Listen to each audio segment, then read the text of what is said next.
तीन कौड़ी प्रभु जी तो माघ मास की पूर्णिमा को तीन कौड़ी प्रभु जी का जन्म नित्यानंद वंश में ही हुआ। आपके पूज्य पिता हरि मोहन गोस्वामी जी, उनके यहाँ आपका जन्म हुआ, लेकिन बाबा से पहले उनके माता पिता की 7 संतान जन्म ले लेकर के मर चुकी थी। बाबा से पहले 7 संतान का जन्म हुआ और वो 1 दिन 2 दिन 4 दिन करके चली गई। तो जब बाबा का जन्म हुआ तो माँ बाप को डर लगा कि ये बालक भी रहेगा कि नहीं रहेगा। तो उनकी माताजी को लगा, पूज्य बाबा की माताजी को लगा कि शायद मेरे भाग में संतान नहीं है, तो मेरे बार बार बालक होकर के चले जाते हैं, तो मेरे भाग में शायद संतान नहीं है, दूसरे के भाग से शायद संतान मेरे रह जाए। तो जन्म लेते ही जिस दाई ने जन्म करवाया था उस दाई को गोद दे दिए बाबा। जिस दाई ने जन्म कराया उसी को बालक दे दिए और फिर उस दाई से 3 कौड़ी में बाबा को ले लिया। पहले दाई को ही दे दिया कि मेरे भाग में तो बालक नहीं है, शायद इसके भाग से बच जाए, तो दाई को गोद दे दिए।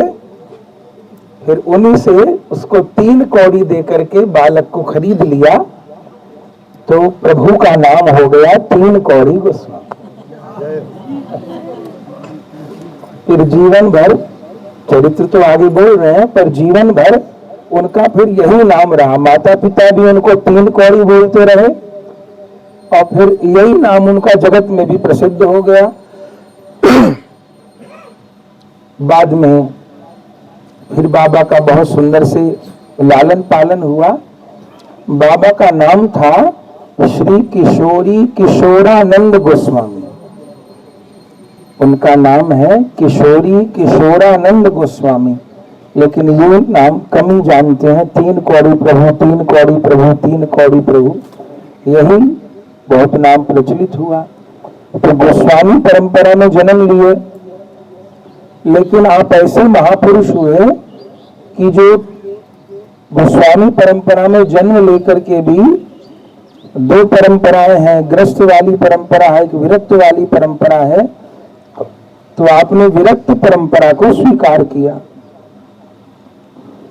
गोस्वामी गण का विरक्त बाबा जी होना बड़ा दुर्लभ होता है, लेकिन जन्म से ही बाबा विलक्षण थे।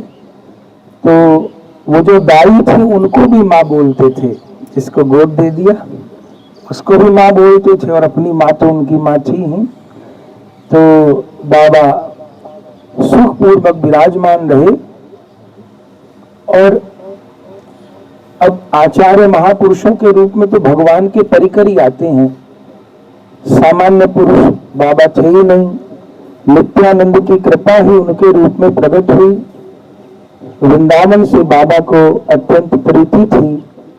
बाबा फिर वृंदावन आ गए, जबकि माता पिता की अकेली ही संतान थी, लेकिन हर समय उनको यही लगता था कि राधा रानी मुझे पुकार रही हैं। और पुराने समय में जब एकदम कोई लोग थे भी नहीं, आधुनिकता भी नहीं थी, बाबा वृंदावन पधारे और वृंदावन में विचरण किया। बाबा लोगों से शास्त्र अध्ययन करना चाहते थे, लेकिन गोस्वामी गणों का सब लोग आदर करते हैं कि जो नित्यानंद परंपरा में तो साक्षात नित्यानंद है, तो सब लोग पढ़ाने से भी बचते थे।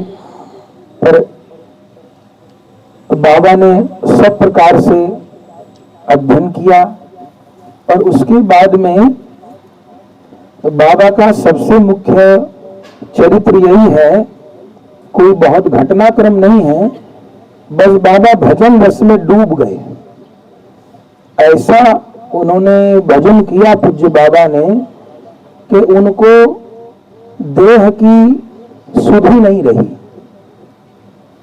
आप उनका चित्र जो देख रहे हैं, इधर बाहर जो चित्र लगा हुआ है, इसी अवस्था में घुटने से भी ऊंचा इतना बस कपड़ा शरीर के ऊपर और हाथ में माला झोली, इसी रूप में वो विचरण करते रहे। कभी श्री वृंदावन, कभी श्री राधा कुंड, कभी नीलाचल धाम, कभी नवद्वीप धाम।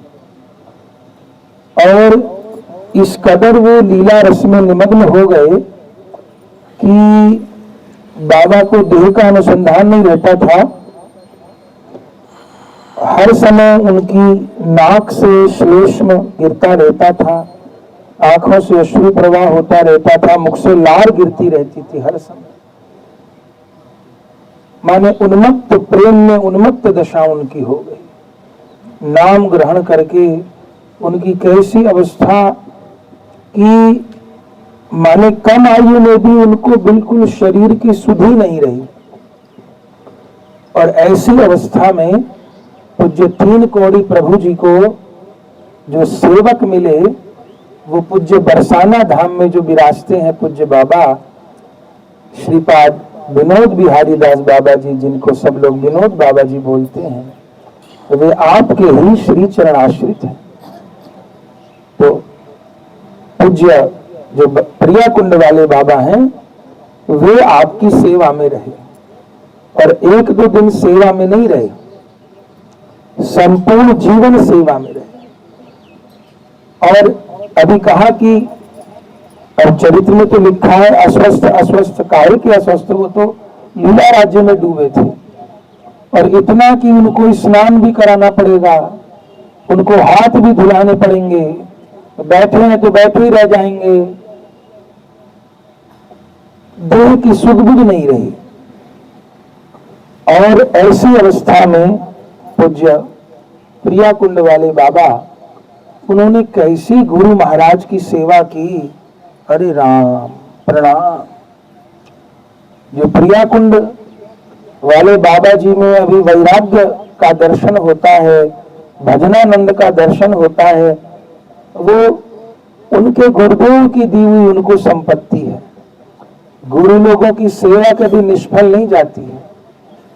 अभी उनके भीतर तीन कौड़ी प्रभु ही प्रकट हो गए हैं, ऐसा हो गया है।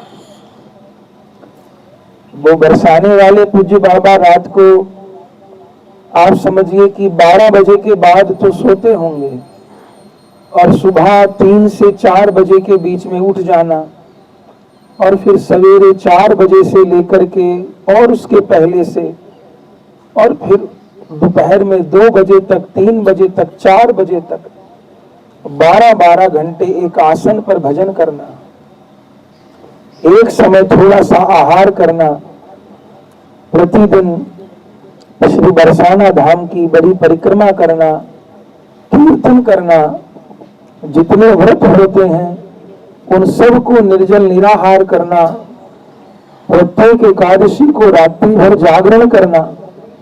तो जैसा गुरुदेव का स्वरूप ऐसे ही बाबा में प्रकट हो गया। गुरु की कृपा शिष्य में प्रकट हो जाती है, सेवा निरर्थक नहीं जाती गुरु की। तो पूज्य बाबा ने ऐसे गुरुदेव भगवान की तीन कौड़ी प्रभु की सेवा की, और सेवा के समय में उन्होंने ये भी नहीं देखा कि मुझे मंत्र करने का समय मिल रहा है कि नहीं मिल रहा, मुझे नाम जप का समय मिल रहा है कि नहीं मिल रहा। उनके लिए सब कुछ गोस्वामी प्रभु की सेवा। और गोस्वामी प्रभु का भी ऐसा हो गया कि पूज्य प्रिया कुंड वाले बाबा के हाथ से ही वो सेवा ग्रहण करते थे। कोई और आ गया तो उनको सुहाता नहीं था सेवा में। उन्हीं के हाथ से स्नान करना, उन्हीं के हाथ से भोजन करना, उन्हीं के हाथ से शरीर की सेवा हो रही। और भी उनके कृपा पात्र तो अनेक थे, लेकिन पूज्य प्रिया कुंड वाले बाबा जैसे गुरु सेवा किए तो बस प्रणाम ही कर सकते हैं, वो उदाहरण नहीं दूसरा। कैसा वो गुरुदेव की सेवा किए। बाबा बहुत दिन भागवत निवास में भी विराजे। अपने गुरुदेव से पूज्य गोस्वामी प्रभु का बहुत प्रेम था। गोस्वामी प्रभु अपने गुरुदेव की कुटिया में विराजे। जब गोस्वामी प्रभु भागवत निवास में विराजते थे तो अपने गुरुदेव भगवान दर्शन करने उनका जाते थे। होश नहीं रहता था बाबा को, ऐसे पड़े रहते थे, माने कि उसका कोई बर्न नहीं। जैसे कोई बहुत सा नशा कर ले तो नशा करने के बाद वो पागल जैसा हो जाता है, आंख से भी पानी गिरता है, नाक से भी गिरता है, मुंह से भी गिरता है। तो बाबा को देख के जैसे वो पता नहीं कौन सा नशा कर लिए हैं, तो ऐसा हरि नाम पी लिए, ऐसा किशोरी जी का प्रेमामृत पी लिए कि उनको देह की सुध बुध नहीं रही, जगत उनके लिए शून्य हो गया। और उस अवस्था में बाबा को सेवा करने का अवसर प्राप्त हुआ, तो सब समय सेवा की। और फिर 1984 में ही पधारे ना बाबा जय, 84 है ना, 84 है ना, 1984 में यहीं पर बाबा ने लीला प्रवेश किया, जहां हम लोग विराजे हैं। और पूज्य बाबा उस समय भी सेवा में ही थे, प्रिया कुंड वाले बाबा जी।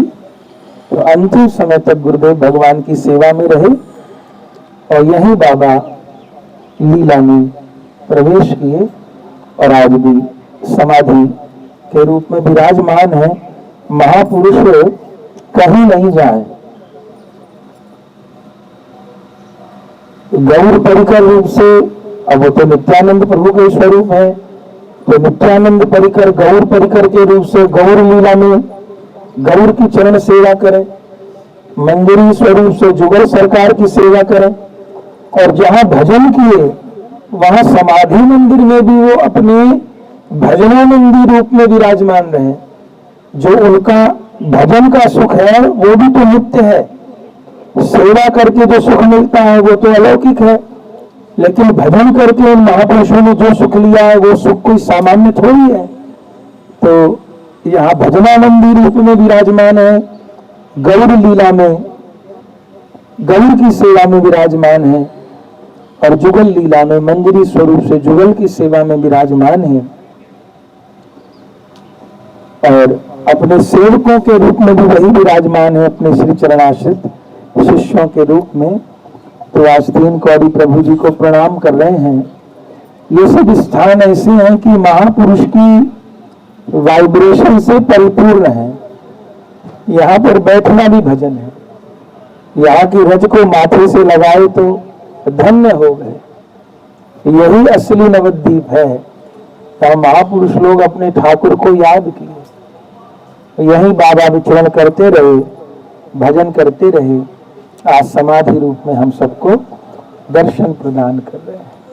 कभी श्री किशोरी किशोरानंद गोस्वामी पाद की जय, गोस्वामी प्रभुपाद की जय, समाधि मंदिर की जय।